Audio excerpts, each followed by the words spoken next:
Hello, it's Robert Miner with Dynamic Traders Group with today's DT Daily 3-minute update and trade strategy, where we teach you about a market that's at or very near a specific trade setup. And whether you trade the market that we talk about in our brief updates or not, they're very educational, and you can apply what you learned to other markets and other time frames.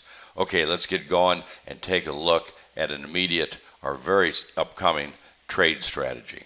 Well, this is the SPX, the cash data, the daily data, and I hope you all took advantage of the go short strategy that I outlined in last Friday's May 3rd DT Daily 3-minute update, where we looked at the ES. We actually looked at the futures contract, all the same with futures or cash, on the strategy where the market was in an immediate position for a go short strategy. And we outlined that specific strategy, and it was triggered on Monday. Well, here we are. It's about 2:15 in the afternoon on Tuesday, May 7th. 2:15 Eastern Standard Time. So the trading day is not done, but boy, we've had this big decline today in all the stock indexes, and a couple things have happened that you need to be aware of. Number one, we have closed below the reversal confirmation, the bear confirmation levels, which at least in the SPX was the close on April 17th at 2900.45. All the indexes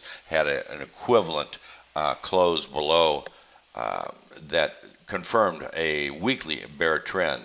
And of course, we haven't closed for the day, but we're so far below it, we're going to assume that we'll close below it. So here's the two things to look out for between now and the end of the week. That will be the next confirmations of a bear trend that will continue at least into June, the second half of June. So number one is a daily close below 28.54. The exact price level is 28.54.91. But let's just look at it, 28.54. If we make a daily close below 28.54, that is what W.D. Gann called an overbalance of price. That means that it's the greatest decline since the December low, and that's an overbalance. It's an indication that the higher time frame trend has reversed. And the other would be if we have a lower low and a lower close after today, because believe it or not, the longest bear trend that we've had since the December low has been 4 days, and today is day 4 from the May 1st high. So if just any day later this week we have a lower low and a lower close, then that's an overbalance of time. And if we close below 28.54, an overbalance of price. Here's the weekly data. And in the weekly, if we have a weekly close, now this is only Tuesday, so we got several days to go, but this is why I want you to mark this down. If we have a weekly close below 28.9274, that would be Friday's close is below that level.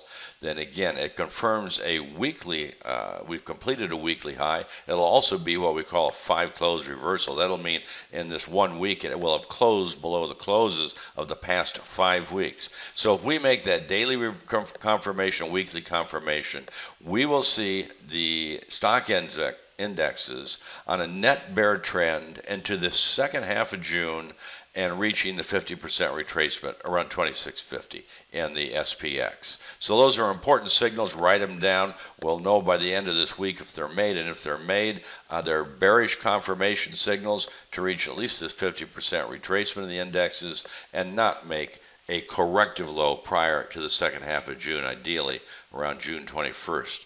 Which is also the summer solstice. That's it for today. We'll be back tomorrow with another 3-minute update. Take care.